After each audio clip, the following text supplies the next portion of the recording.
저는 설교할 때 늘 질문을 던지면서 설교를 하는데 오늘 두 가지 질문을 던지려고 합니다.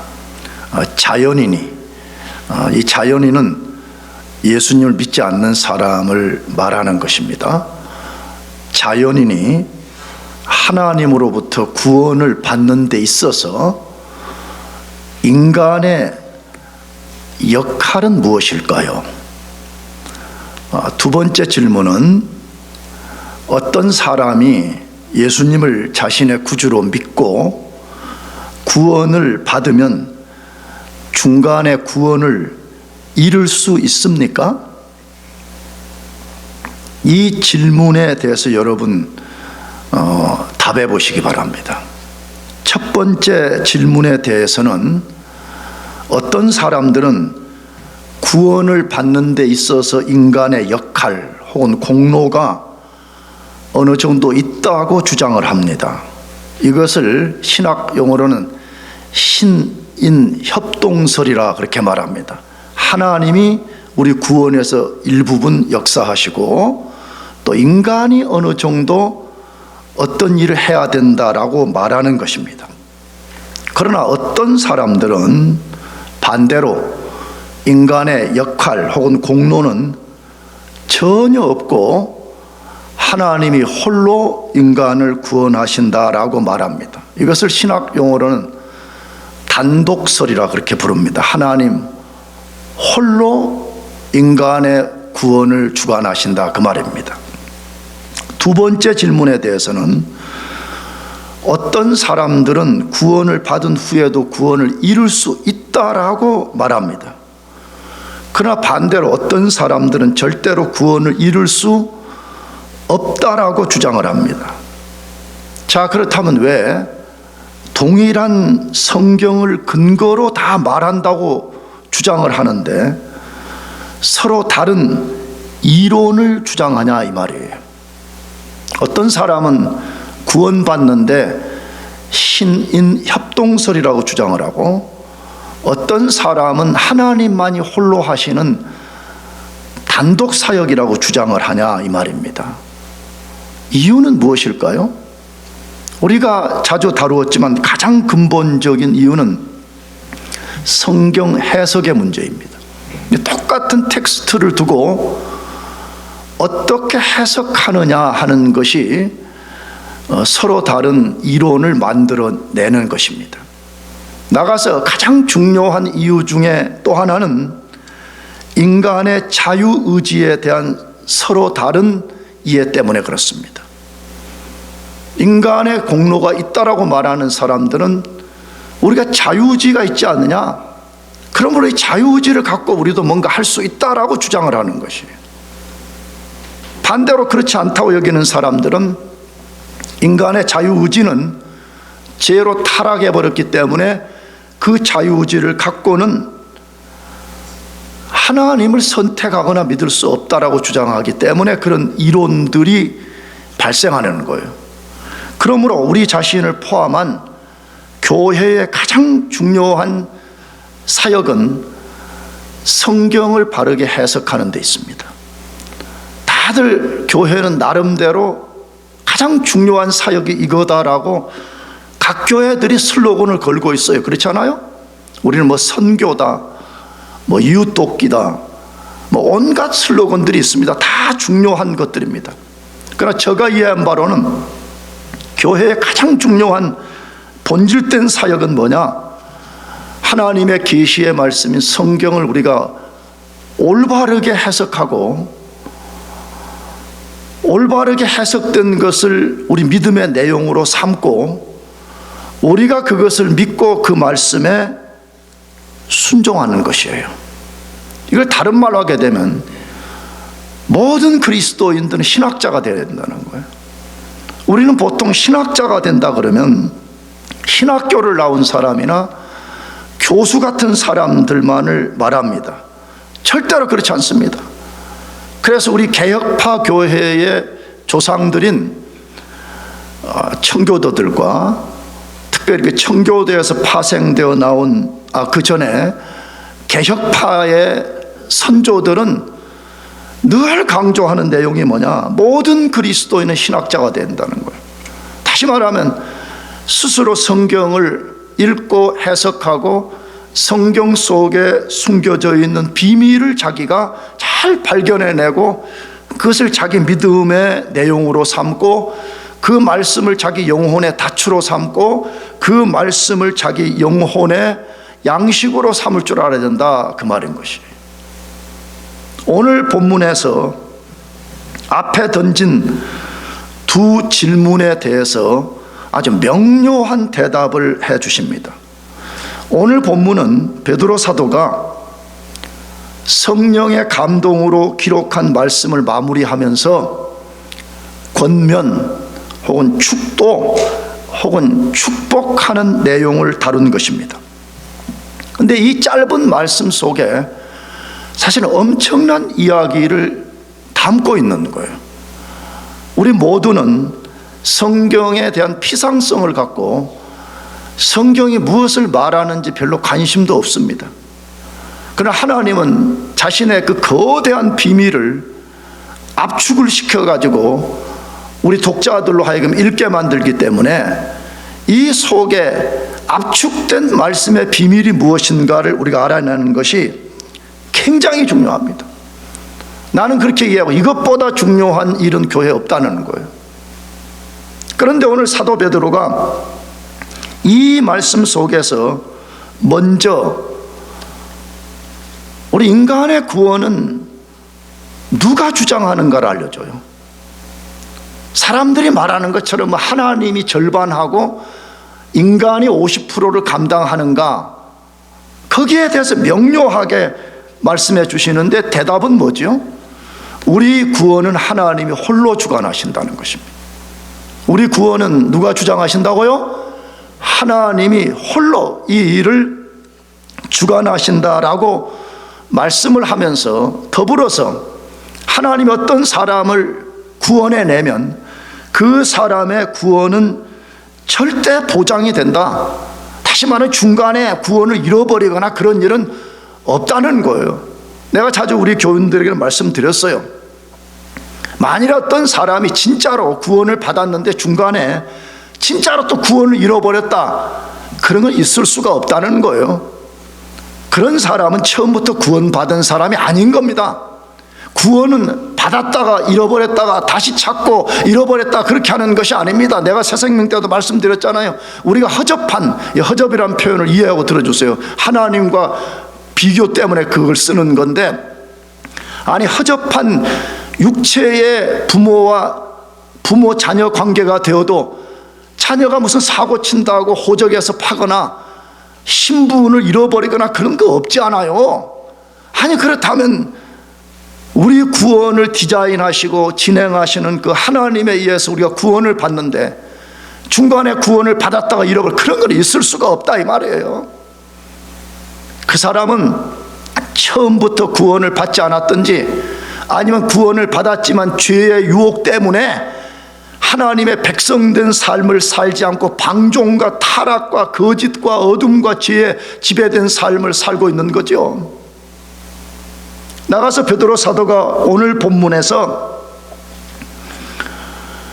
구원은 하나님의 단독 사역이며 구원받은 자기 백성의 구원은 절대 안전하다는 걸 말한 다음에 진짜 구원받은 성도들에게 무엇인가를 요구를 한다는 거예요. 다시 말하면 구원받은 백성들의 의무, 리스판시빌리티가 있다라는 것을 베드로 사도가 우리들에게 아주 분명하게 알려주는 것이에요. 그러므로 우리가 정확무오한 하나님의 계시의 말씀을 바르게 해석하면서 그 내용이 무엇인가를 정확하게 알아야 된다는 것이에요. 자, 그러면 왜 성도의 구원은 절대 안전하며, 다시 말하면 이 말은 구원받은 성도들만을 향하는 말이에요. 구원받지 않은 사람이 어떻게 안전을 논할 수가 있겠어요? 진짜 구원받은 성도의 구원은 왜 절대적으로 안전하냐는 거예요. 나가서 구원받은 성도에게 요구되는 리스판시빌리티는 무엇이냐 하는 것이에요. 첫 번째로 성도의 구원이 절대로 안전한 이유는 하나님의 보호와 하나님의 견인 때문에 가능한 것입니다. 다시 말하면 하나님이 어떤 사람을 구원하면 이 사람이 구원을 잃지 않도록 철저하게 프로텍트해 주시고, 나가서 하나님이 혹시 그 사람이 죄를 범하거나 그 사람이 연약하여 넘어진다 할지라도 하나님이 그 사람을 견인 이끌어 주신다, 그 말이에요. 그 말씀을 베드로전서 5장 10절에서 말씀하는데 다시 읽어보십시다. 모든 은혜의 하나님 곧 그리스도 안에서 너희를 부르사 자기의 영원한 영광에 들어가게 하신 이가 잠깐 고난을 당한 너희를 친히 온전하게 하시며 굳건하게 하시며 강하게 하시며 털을 견고하게 하시리라. 구원받은 성도의 구원이 절대로 안전이 보장된다고 말씀하는 내용이에요. 근거는 무엇이에요? 그리스도인의 구원은 그리스도인이 시작한 것이 아니라고 말씀해요. 다시 우리가 어느 날 갑자기 하나님 나 좀 구원해 주세요 그렇게 한 거 아니라고 말해. 우리가 알지만 로마서 이번에 공부해 분명하잖아요. 하나님을 찾는 사람이 있다 그랬어요, 없다 그랬어요? 대답은 있다 그랬어요, 없다 그랬어요? 없다고 성경에 하나님 자신이 로마서 말씀에 기록을 하나요. 깨닫는 자도 없고 하나님을 찾는 자도 없다라고 말하고 있습니다. 여러분, 인간은 뛰어난 IQ, 이성 갖고 하나님 찾아지는 거 절대로 안 해요. 로마서는 분명히 말해 인간은 죄로 타락해서 타락한 죄의 본성이 우리 속에 들어오는데 그 본성의 특성이 뭐냐 그러면 하나님이 싫은 거예요. 그냥 하나님이 싫다고 이렇게 물리적으로 항거하지 않더라도 정신적으로, 감정적으로, 의지적으로, 정서적으로, 성향적으로, 기질적으로 하나님이 싫은 거예요. 하나님 그러면 싫은 거예요. 그냥 하나님 그러면 싫은 거예요. 그게 죄 가운데 있는 인간의 제일 땐 특성인데 어떻게 그런 인간이 스스로의 자유의지를 가지고 스스로의 이성을 가지고 스스로의 지성을 가지고 어떻게 하나님을 찾겠어요? 불가능한 거예요. 만약 그게 가능하다 그러면 예수님이 이 세상에 오실 필요가 없는 거잖아요. 인간이 하나님을 찾고 하나님을 만나러 간다는데 뭘 하고 굳이 예수님을 보내실 필요가 있겠습니까?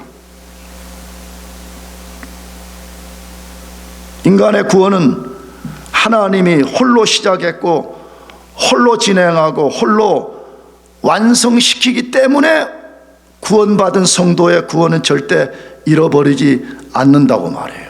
그것을 오늘 베드로 사도가 뭐라고 기술을 했어요? 다시 읽어보면 모든 은혜의 하나님이, 모든 무슨 하나님? 은혜의 하나님이 우리를 부르시고 영광에 들어가게, 우리 성경은 번역을 과거형으로 했다고 지난주에 말씀드려 3주 전에, 실제 원문은 앞으로 들어갈 미래형이란 말이에요. 그것을 위해서 미래의 그 영광에 도달하기 위해서 우리를 온전하게 만들어 주시고 굳세게 만들어 주시고 우리를 강하게 하신다라고 말씀해. 절대적 사실이에요.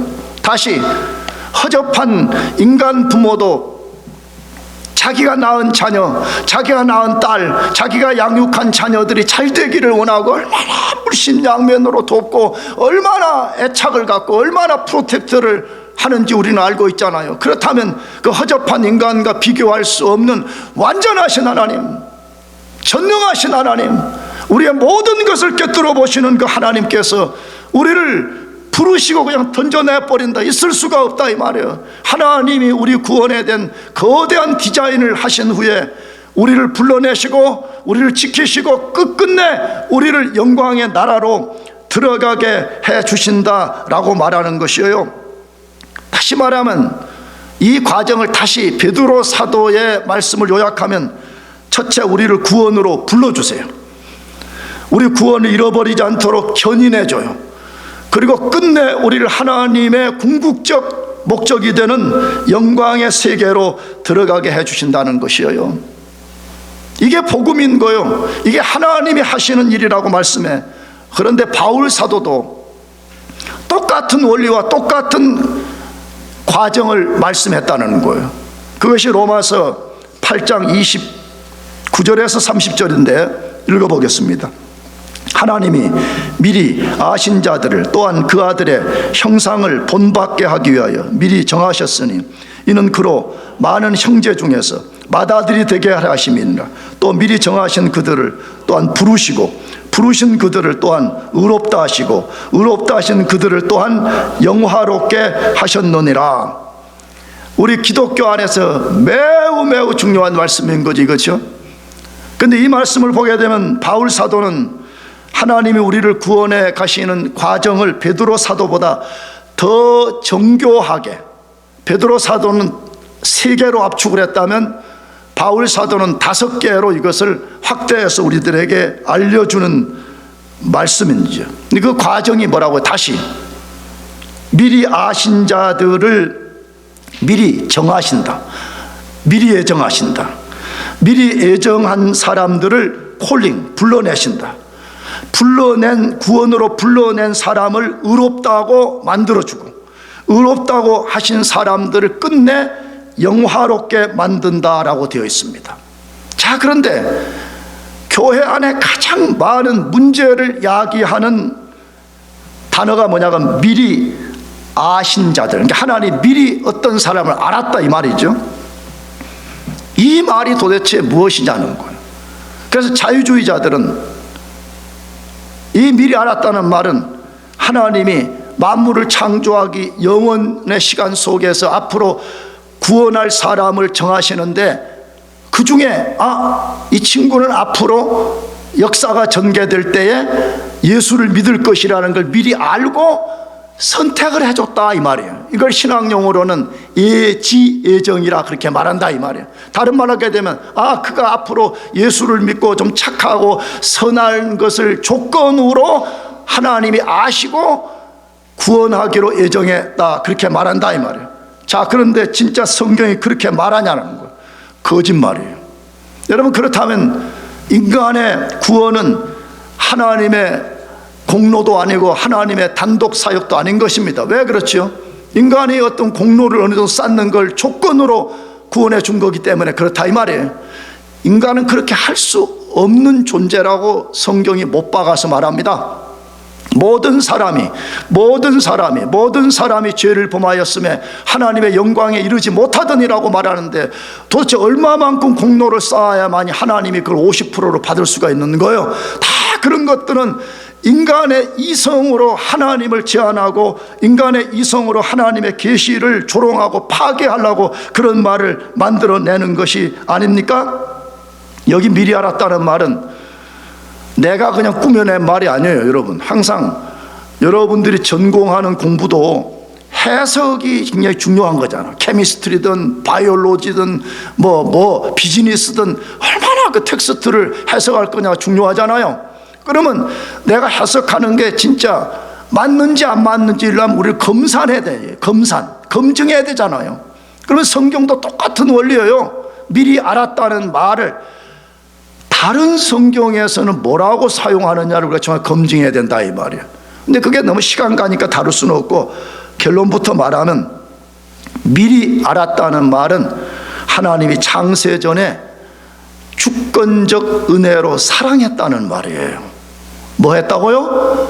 사랑했다는 거예요. 그 사람은 또 조건 안에 무조건적 은혜로서 사랑해서 그 사람을 구원하기로 예정했다 그렇게 말씀하는 것이에요.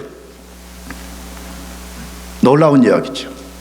그래서 교회 안팎에 하나님이 구원할 사람을 예정했다 이 말을 하면 얼마나 반발을 하고 하나님이 불공평하다느니 구원받지 못하는 책임은 하나님께 있다느니 하면서 얼마나 하나님을 조롱하고 하나님을 대적하는지 모릅니다. 나도 잘 모르겠어요. 솔직히 나도 오해 없이 들으세요. 나도 얼마나 많이 책을 좀 읽어봤어요. 인간 이성으로 다 이해하지 못하겠어요. 그러나 성경이 진리인 성경이 하나님이 인간을 그냥 아무 생각 없이 구원한 것이 아니라 만물이 지어지기 전에 구원할 사람을 예정했다라고 말한다 이 말이에요. 그런데 하나님께서 예정한 사람을 구원 얻도록 불러내시면 그 사람이 구원을 얻고 구원을 잃지 않도록 철저하게 보호하고 견인해 주신다는 거예요. 그걸 지금 바울 사도가 로마서 8장 29절 30절에서 잘 이렇게 우리에게 알려주는 거예요. 자, 그런데 개혁파 교회, 내가 언젠가 성경에 말씀드렸어요. 개혁파 교회라는 게 뭔가를 알아야 된다고. 우리가 이 개혁파 교회의 가장 아름다운 교리가 하나 있는데, 그것은 구원서정의 9개 황금사슬이라는 닥트린이 있어요. 물론 이 말은 성경에 없어요. 근데 성경에 있는 교리를 가지고 사람들이 그렇게 표현했다 이 말이에요. 야, 이 교리는 황금사슬 같은 것이다 라고 말했다 그 말이에요. 근데 이 교리가 대중화된 거예요. 그러니까 사람들 이렇게 많이 교회 안에서 쓰여지고 역사 안에서 쓰여지게 된 것은 1590년 청교도의 아버지라고 불리는 윌리엄 퍼킨스라는 사람이 있어요. 매우 중요한 사람이에요. 내가 여러분이 자주 도전하죠. 교회 다니면서 성경도 안 읽고 심지어 성경도 안 읽으니까 기독교가 무슨 책이 있는지도 모르고 그렇게 살면서 아주 좁은 세계관을 갖고 그걸 가지고 하나님을 자기 좁은 세계관에 집어넣으려고 하니까 이게 안 들어가는 거예요. 그렇지 않아 다 튀어나가 버려요. 그러니까 논리적으로 일단 안 받아들여지니까 기독교는 비논리적이다, 기독교는 뭐 말도 안 된다라는 식으로 한다 이 말이에요. 윌리엄 퍼킨스가 1590년에 황금사슬이라는 책을 쓰게 되었습니다. 이게 놀라워요. 1590년이면 지금부터 뭐 몇백 년 전 아니에요. 근데 어떻게 그런 사람들은 이 성경의 그 거대한 비밀들을 깨닫고 그걸 쓸 수 있었을까? 나는 그런 책을 보면 그런 생각이 들어. 나는 도대체 뭐 하고 있는 건가? 그런 생각이 들어. 나는 무엇이며 그 시대에 거인들은 도대체 어떻게 이런 비밀들을 알고 이런 책을 썼을까 하는 생각을 갖는단 말이에요.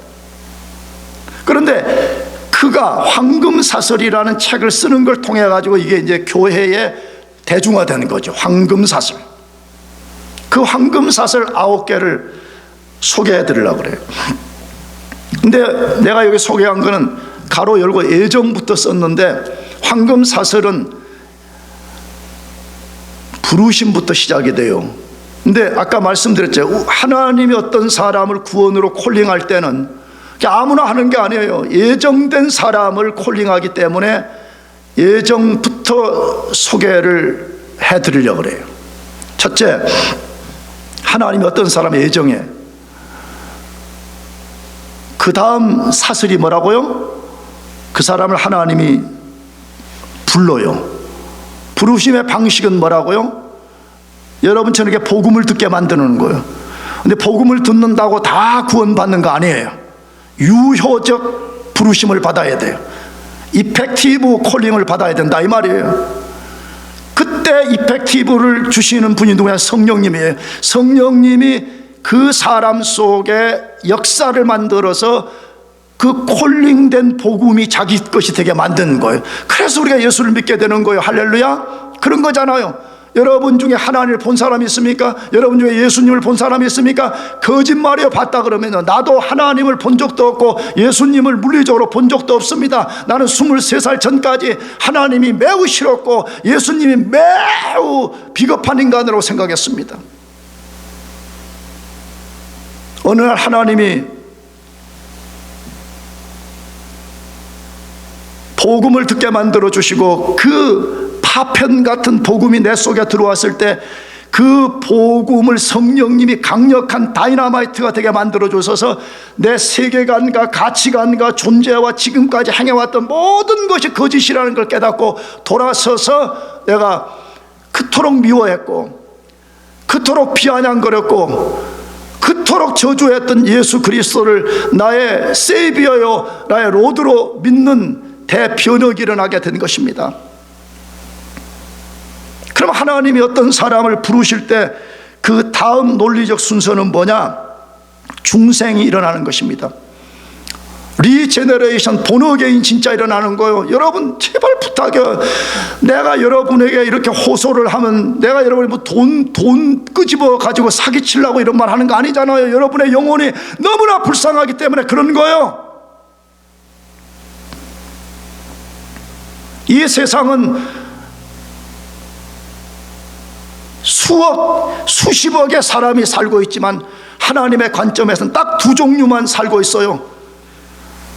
타락한 아담의 옛본성, 엄마 뱃속에서 나온 자연인의 상태를 갖고 사는 사람과 하나님의 기적적 은혜로 본어게인이 일어나서 내 옛자아 속에 새로운 자아인 예수의 자아가 들어와서 이 두 자아를 갖고 사는 딱 이 두 종류만 있는 거예요. 근데 그 두 종류는 중생, 본어게인을 통해서만 일어나게 된다는 것이. 그래서 내가 여러분들 잘 모르겠어요. 나 각각 내가 뭐 알 수도 없죠. 나 같은 허접한 인간을 어떻게 알겠어요. 그러나 제발 부탁, 여러분이 중생된 그리스도인, 중생된 증거를 분명하게 드러내고 살기를 원하는 것이에요. 중생되면 반드시 동반되는 다음 논리는 회심하게 돼요. 리펜턴스가 일어나는 거예요. 리펜턴스는 뉘우침과 다른 거라 그랬죠. 리펜턴스 안에 뉘우침이 들어있지만 메타노이아라는 헬라어 회개라는 것은 내가 이 길을 가는 것이 옳은 줄 알고 이 길을 그냥 살았어. 근데 어느 날 복음을 들어보니까 여기는 죄와 저주와 멸망과 영벌이 있는 지옥의 길이라는 것을 알고 방향을 완전히 바꾸는 거예요. 방향을 완전히 바꿔가지고 옛 삶을 완전히 청산해버리고 하나님의 아들이요 우리의 주이시요 마지막 날 모든 인생을 심판하실 예수 그리스도, 그분을 내가 꽉 붙잡고 그분의 말씀에 순종하고 사는 것을 메타노이아라고 그렇게 말하는 거예요. 자기가 더러운 죄를 지어가지고 그것 때문에 어쩌다가 나 같은 인간이 이런 죄를 지었어, 진짜 미안해요, 이 표현 써서 여러 젊은이들이 많이 쓰니까 쪽팔려. 그건 회개가 아니에요. 그건요, 회개는 뭘 바꾸는 거라고요? 대답이 뭘 바꾸는 거라고요? 뭘 바꿔요? 방향을 완전히 바꾸는 거요. 하나님 없이 살았던 삶, 하나님을 대적하고 살았던 삶, 하나님을 조롱하고 살았던 삶, 하나님을 멸시하고 살았던 삶에서 완전히 방향을 바꾸어서 하나님의 아들 예수 그리스도만이 내가 영원히 섬기고 영원히 따라가야 될 구주이라는 것을 믿고 가는 것을 리펜턴스 한다 그러는 거예요. 회개가 일어나면 다음 논리는 그때 진짜 믿음이 생겨요. 신앙이 생겨요. 그래서 내가 이런 죄인이구나, 내가 이렇게 살았다면 나는 진멸당하고 말았을 것인데 라고 예수 그리스도에게 자신의 헬품이 손을 내미는 거예요. 나는 당신의 도우심이 없이는 존재할 수도 없고 살아갈 수도 없습니다. 그래 진짜 신앙이 생기는 거예요. 그 믿음을 가지면 그 다음 일어나는 다음 단계는 칭의, justification by faith, 믿음에 의해서 내가 하나님이 그리스도를 통해서 만들어주신 righteousness를 내가 옷을 입듯이 나에게 완전히 입혀주심을 통해 가지고 앞으로 내가 우주의 대심판자이신 하나님 앞에 가서 인생의 모든 심판을 받는 그날에 나는 비록 내 것을 가지고는 나갈 수 없지만 그리스도가 만들어주신 그 의의 옷을 내가 덧입고 설 수 있는 것을 말하는 것이에요. 여러분, 정말 여러분들은 의롭다고 선언을 받은 사람들이에요. 나 여러분 비아냥거리기나 여러분을 조롱하려고 하는 말이 아니에요. 이게 너무나 중요하기 때문에 그러는 거예요. 성경에 모든 사람이 그리스도의 심판대 앞에 서서 직고하는 날이 있을 거라 그래요. 직고, 자기가 어떻게 살았으며 무엇을 추구하고 살았는지에 대해 직고하는 날이 올 것이라고 말하는데, 여러분은 과연 우주의 대심판자이신 예수 그리스도 앞에 설 수 있는 자격을 갖추고 있어요? 내가 부끄럽지만 나는 우리 교우들에게 이야기했어요. 나는 청소년기 때 불량 청소년이어가지고 사고 쳐가지고 재판관 앞에 서서 재판을 받아본 적이 있는데요, 인간 재판관 앞에 서는 것도요, 오금이 저려요. 이 젊은이들 오금이 저린다는 말 아나? 이 다리가 벌벌 떨리는 거예요. 좀 추악한 말로 하면 오줌 싸는 거예요. 왜? 그 재판관이 나의 생사 여탈권을 지는 거잖아요. 근데 여러분이 하나님을 조롱하고 아무렇게나 살고 죄 짓고 죄 짓는 걸 자랑스럽게 여기고 뻔뻔하고 뉘칠 줄 모르고 그런 사람들이 로컬의 재판관이 아니라니까요. 우주의 대재판관이요 심판주이신 그리스도 앞에 여러분이 다 서야 된단 말이에요. 둘 중에 하나는 거예요. 성경이 거짓말이든지, 성경이 거짓말이면 아무 걱정할 필요 없어요. 여러분 마음대로 살아도 돼요. 나도 그럴 것 같아요. 만약 성경이 진리가 아니라면 나는 미안해요, 그냥 목사부터 그만둘 것 같아요. 목사직 그만두고 내 육체의 본능을 따라 살 것 같습니다. 그러나 만약 성경이 진리라 그러면 필연적으로 여러분들이 그토록 조롱하고 여러분들이 그토록 멸시하고 여러분들이 그토록 비아냥거렸던 예수 그리스도가 자기 앞에 우주의 심판자로 나타나게 되는데,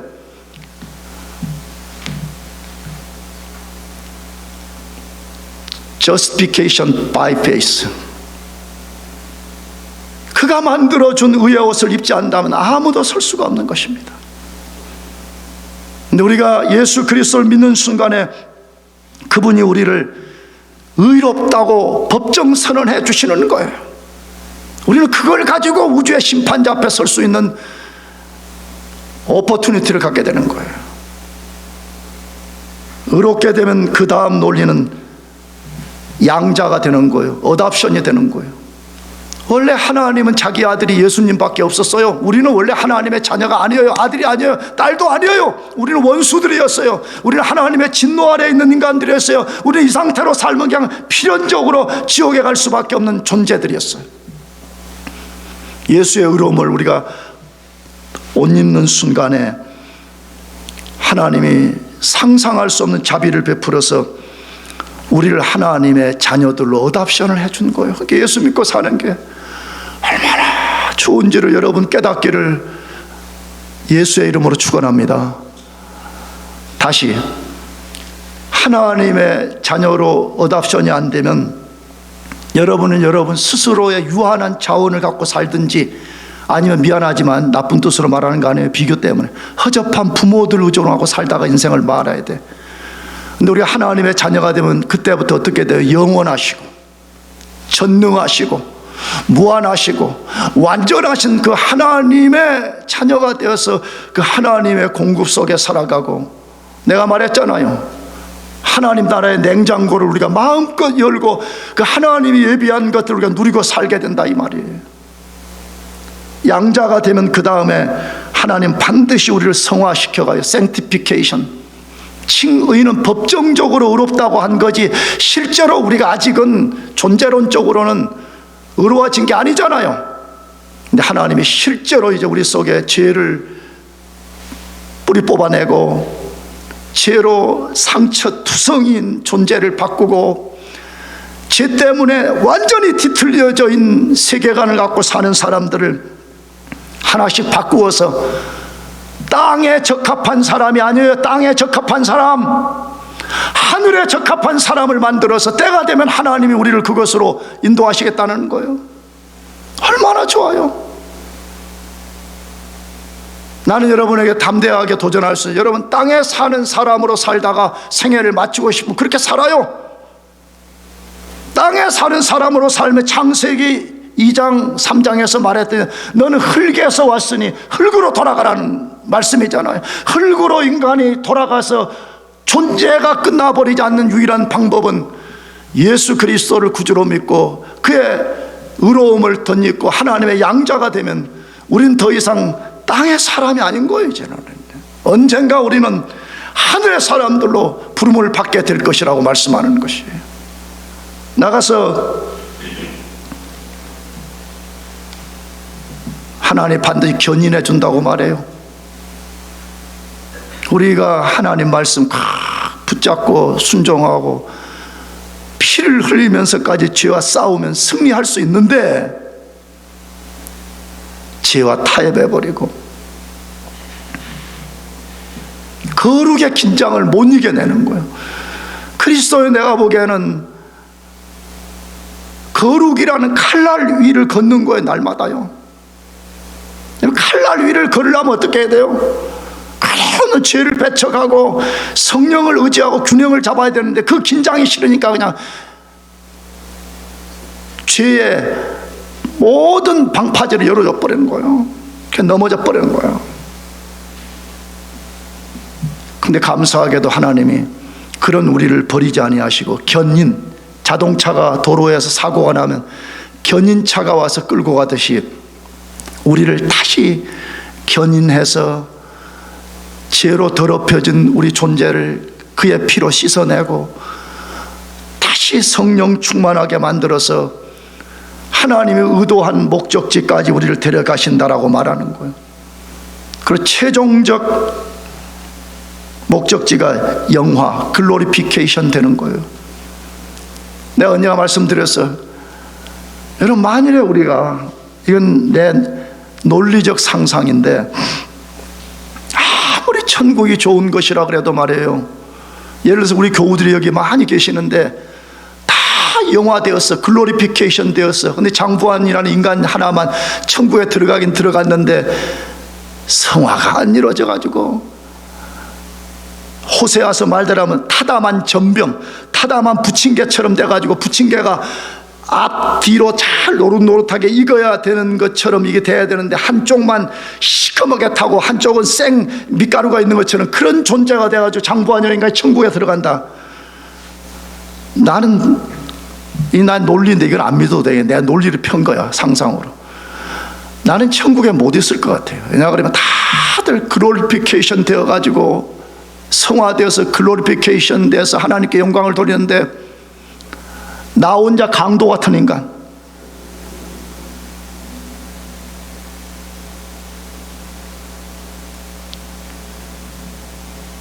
그러나 우리가 진짜 하나님의 역사에 의해서 우리가 살게 된다 그러면 하나님 자신이 우리의 구원을 주도하시면서 절대로 우리 구원을 잃게 하지 않으실 것이라고 말씀을 통해서도 알려주고 윌리엄 파킨스의 황금사슬 9개를 통해서 우리들에게 알려주고 계시는 거예요. 그러니까 여러분, 진짜 여러분이 구원받은 하나님의 백성이 맞다 그러면 너무 두려워 떨지 말기를 축복합니다. 그냥 여러분 이제 믿어집니까? 아멘? 안 아멘이에요? 여러분, 예수님이 진짜 나의 구주인 게 믿어지는 거는 그냥 믿어지는 게 아니에요. 그것은. 그런 사람은요, 하나님이 그 사람 속에 시작한 구원을 절대로 잃어버리지 않게 하시겠다고 하나님이 직접 말씀해 주세요. 그것이 유명한 요한복음 6장 37절 39절인데 아버지께서 내게 주시는 자는 다 내게로 올 것이요 내게 오는 자는 내가 결코 내어 쫓지 아니하리라. 내가 하늘에서 내려온 것은 내 뜻을 행하려 함이 아니요 나를 보내신 이의 뜻을 행하려 함이니라. 나를 보내신 이의 뜻은 내게 주신 자 중에 내가 하나도 잃어버리지 아니하고 마지막 날에 다시 살리는 이것이니라. 예수님, 하나님의 아들이요 하나님이신 예수님이 아주 분명하게 아버지께서 구원하기로 택한 사람을 예수님에게 넘겨줬다는 거예요. 예수님이 아버지께로부터 넘겨받은 사람 중에 단 한 명도 잃어버리지 않게 하시겠다는 거예요. 그걸 믿읍시다 하면 그걸 믿는 거예요. 예수님의 위대한 종이요 제자였던 바울 사도가 빌립보서 1장 6절에서 똑같은 원리를 말씀한 거죠. 너희 안에서 착한 일을 시작하신 이가 그리스도 예수의 날까지 이루실 줄을 우리가 확신하노라. 바울 사도가 말하는 너희 안에 착한 일을 시작하신 이가라고 한 하나님이 착한 일 뭘 했다는 거예요? 빌립보서는 그게 구원이죠.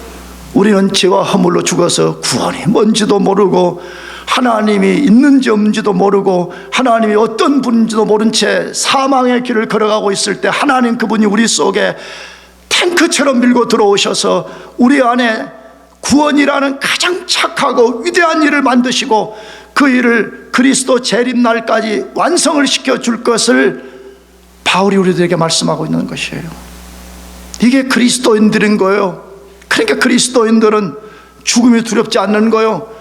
그리스도인들은 삶의 환경이 아무리 절망적이어도 낙심하지 않는 거예요. 왜냐 그러면 하나님이 우리 속에 구원을 시작했기 때문에 구원이 완성되기 전에 난 절대 죽지 않는다는 거. 그래서 우리 청교도들은 자기 사명이 끝나기 전에는 그리스도는 절대 죽지 않는 불사조라고 믿은 거예요. 그러니까 그 당시에 영국이 로만 캐톨릭화 되어서 그 청교도들을 죽이려고 할 때 그들이 당당하게 형장에 사슬이 된 거예요. 존 버녀는 뭐 십몇 년 감옥 옥탑에 가서 살고 철로 역정을 쓰기도 하고 막 그렇게 되는 거예요.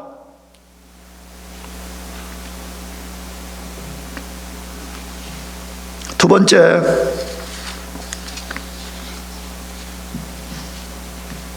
하나님이 성도들에게 요구하시는 것은 은혜에 굳건히 서 있으라는 것입니다.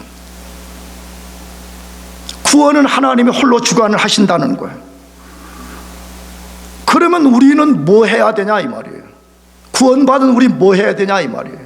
그것을 베드로전서 5장 12절에 말씀하는데 읽어보겠습니다. 시작. 내가 신실한 형제로 아는 실루아노로 말미암아 너에게 간단히 써서 권하고 이것이 하나님의 참된 은혜임을 증언하노니 너희는 이 은혜에 굳게 서라 라고 말씀하고 있습니다. 뭘 요구하죠? 진짜 구원받은 성도들에게는 무엇을 요구하고 있어요? 하나님의 은혜에 굳건하게 서 있으라라고 요구하고 있습니다.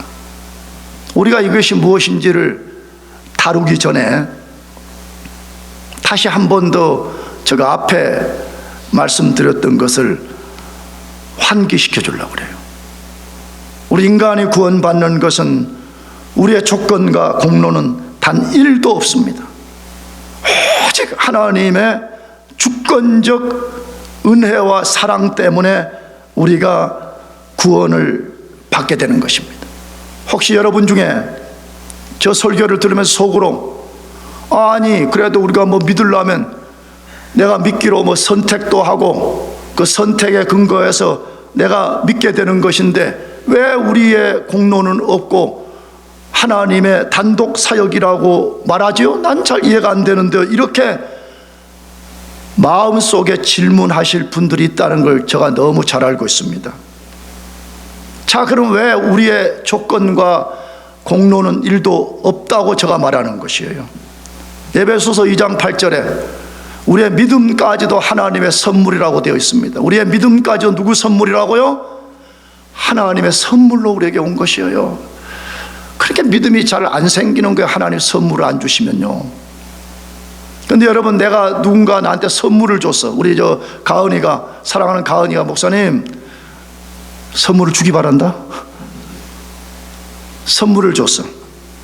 근데 내가 여러분 자랑을 해. 선물을 내가 받았는데 이거는 내가 얼마나 잘하니까 가은이가 지금 감동받아서 이거 준 거야, 이런 식으로 못되게 자랑하고 돌아다닐 수 있겠어요? 불가능한 거예요. 선물이라는 것은 말 그대로 선물인 거잖아요. 그렇잖아요. 선물은 조건과 공로가 아니라 수단인 것입니다. 수단. 우리는 거지였어요. 원래 홈레스의 영적으로. 근데 하나님의 그 주권적 은혜를 부어주실 때 우리가 손을 내밀어서 우리가 그것을 받아들인 거예요. 근데 여러분, 뭘 자랑해야 돼요? 주권적 은혜를 자랑해야 되는데 내가 손을 내밀어서 받았다. 그건 우리의 자랑거리가 될 수 없는 것이다, 그 말인 것입니다. 우리가 사악한 마귀, 타락할 세상, 우리를 지긋지긋하게 괴롭히는 옛 죄로부터 구원받는 것은 오직 하나님의 은혜로만 되는 것입니다. 그러나 하나님은 우리를 구원한 이후에 구원받은 성도로서 합당한 의무, 책임, 리스판시빌리티를 요구하는 것입니다. 그것이 바로 하나님의 은혜에 굳건히 서 있으라는 것입니다. 자, 그러면 하나님의 은혜는 무엇을 말하는 거냐 이 말이에요. 감사하게도 베드로 사도가 그게 무엇인지를 거기 아주 친절하게 소개했습니다. 뭐라고 썼죠? 이것이 하나님의 참된 은혜임을 증거하노니, 그렇게 되어 있어요. 이것이, 이 지시대명사는 무엇을 가리키는 거예요? 베드로전서 전체를 말하는 것이죠. 넓게는 성경 전체를 말하는 것이고, 좁게는 베드로전서 전체를 말하는 것입니다. 참 베드로 사도가 할 말이 많으나 간단히 썼다 그래. 간단히. 도대체 영적 세계가 얼마나 크고 광대하면, 우리는 베드로전서 5장까지 가는데 몇 달 걸려서 지금 읽어온대. 영화 그렇지? 그런데 베드로 사도가 어떻게 썼대? 장황하게 썼다라고 말하지 않고 어떻게 썼대요? 가은아, 간단히 썼대. 그런데 간단히 쓴 내용, 여기에 하나님이 우리에게 은혜로 무슨 일을 해주셨는지가 이 속에 들어있다는 거예요. 은혜 받은 우리가 어떻게 은혜 속에 사는가를 이 속에 완전하게 기록을 했다는 거예요. 그래서 너희들이 구원받은 백성이 맞느냐? 그렇다면 너희는 이 은혜, 다시 말하면 베드로전서의 가르침에 두 발을 견고히 딛고 삶에 어떤 위기가 오고 흔들림이 올지라도 이것을 붙잡으라는 거예요. 이것만 의지하고 가라는 거예요. 어둠 속에 길을 잃어버릴 때 내비게이션과 등대 불빛을 바라보고 가듯이 그것만 바라보고 가라는 거예요. 자, 그러면 베드로전서는 무엇을 말씀한 성경이었어요? 이제 오늘 우리가 베드로전서를 마치면서 리뷰, 복습을 하려고 그래요. 근데 그게 너무 많아서 다 할 수가 없어서 9가지만 말씀을 드리려고 그래요. 잘 들어보세요. 이 9가지가 얼마나 중요한 은혜의 말씀인지 알 수가 없는 거죠. 첫째, 그리스도인은 세상의 나그네라는 것을 기억하고 살라고 말했습니다. 베드로전서를 제일 열면 그리스도인들의 아이덴티티를 말할 때 그리스도인들은 본향, 홈타운이 천국이라고 말해. 그러니까 천국을 향해 가는 세상의 나그네라고 말해요. 잘 기억하고 살기를 바라요. 두 번째, 그리스도인이 세상에서 여러 가지 고난을 당하고 시련을 당하지만 하나님이 왜 구원한 자기 백성들에게 고난과 시련을 허용하는지 이유를 잘 알라고 말했어요. 왜 하나님은 자기가 사랑해서 구원한 자기 백성들을 왜 무풍지대에 살지 않고 고난과 환난을 겪게 만드느냐? 뭐 때문에 그랬죠? 연단. 뭐 때문이라고요? 연단. 우리를 더 금보다 귀한 존재들로 만들어서 마지막 영광의 날에 우리가 그 영광에 합당한 존재가 되기 위해서 그렇게 말한다고 말했어요. 세 번째, 그리스도인은 보는 것을 따라 살지 않고 믿음으로 살아야 된다라고 말했습니다. 세상은 보는 대로 살아요. 세상은 눈에 보여서 없다 그러면 없다 그래. 하나님이 안 보여 없다 그래. 내가 삶이 절망스러워, 하나님이 도우실 거라는 거 안 보여, 불가능하다고 말해. 그리스도인들은 보는 것, 다시 말하면 이성으로 사는 존재가 아니라 믿음으로 살아야 된다라고 말씀합니다. 네 번째, 그리스도인은 예수님의 보배로운 피로 구속, 구원, 리뎀션 되었기 때문에 모든 망령된 행실을 버리고 거룩한 삶을 살라고 말합니다. 진짜 그렇게 합시다. 언제까지 망령된 행실을 일삼으면서 살 계획인 거요? 진짜 우리가 구원받은 그리스도인이 맞다면 모든 망령된 생각, 망령된 행실 다 버리고 거룩한 삶을 살아야 되는 것입니다. 다섯 번째, 그리스도인은 마땅히 구원이 자라가야 된다고 말씀해요. 다시 또 호소합니다. 나를 포함한 우리 모두가 밀크 복음만 먹고 교회 생활하면 안 됩니다. 예수 믿으면 부자 된다, 예수 믿으면 뭐 좋은 직장 잡는다, 다 그런 거는 밀크 복음이에요. 밀크 복음도 필요한 거죠. 어린아이들은 밀크가 필요하듯이. 그러나 성경의 가르침처럼 딱딱한 디사이플십을 요구하는 말씀을 먹을 수 있어야 되고, 더 이상 우리가 영적 어린아이 일을 버려버리고 우리가 장성한 분량에까지 자라갈 수 있어야 된다, 그 말이에요. 여섯 번째, 그리스도인은 거룩한 성전으로 지어져 가며 왕 같은 제사장으로 살라라고 말하고 있습니다. 우리들에게 엄청난 프리빌리지를 줬는데 그 중에 하나가 너희는 구약의 제사장들과 비교될 수 없는 왕 같은 킹십을 가진 제사장이다. 그것을 누리고 그 권세를 사용해서 살라고 말하는 거잖아요. 일곱 번째, 그리스도인들은 하나님이 이 세상에 세운 모든 제도들에 순복하고 살라고 말하는 거잖아요. 왜? 무정부가 되지 않도록, 가정이 파괴되지 않도록 하나님이 창조의 법칙을 그 속에 둔 것이죠. 국가가 하나님 말씀에 대적하는 것이 아니면 국가에 순종할 줄 알고, 직장에서는 사원들은 사장들에게 순종하고 사장들은 자기의 사원들을 성경적으로 이끄는 순종을 해야 되고, 가정에서는 아내들이 남편에게 순종하고 남편 아내를 깊이 사랑하고, 교회는 어떤 원리로서 이 교회를 섬겨야 될 것인가 하나님이 자세하게 우리들에게 말씀해 주셨습니다. 여덟 번째, 그리스도인은 깨어 기도하며 마귀를 대적하라고 분명하게 말씀하고 있습니다. 마귀를 대적하고 기도하기 위해서 깨어 근신해서 살아가라고 말씀하고 있습니다. 아홉 번째, 그리스도인은 온 우주의 가장 큰 소망이 되는 그리스도의 재림을 소망하면서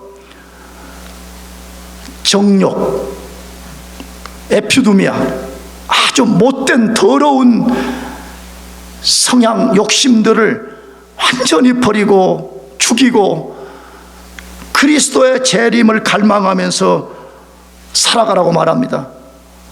사랑하는 교회 여러분, 우리가 굳건히 서야 될 은혜가 무엇인지가 아주 명료합니다.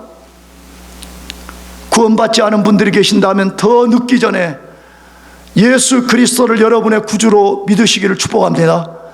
이미 예수 그리스도를 자신의 구주로 믿은 사람들이 있다면 영적 성장을 중단하거나 성장을 포기하지 말고 오늘 베드로 사도가 말하는 것처럼 은혜 위에 굳건히 서는 거예요. 어떤 시련이 오든지 어떤 마귀 공격을 받든지, 아니 심지어 우리 삶이 곧 내일 죽게 되는 한이 있더라도 두 발을, 우리 존재의 뿌리를 은혜 위에 탁 딛고 우리가 묵묵하게 그리스도의 제자들로 살아가는 거예요. 여러분, 그게 진짜 그리스도의 백성된 증거가 아니겠어요? 사랑하는 교회 여러분들, 꼭 그렇게 사시기를 고귀하신 예수 그리스도의 이름으로 축원합니다. 기도하겠습니다.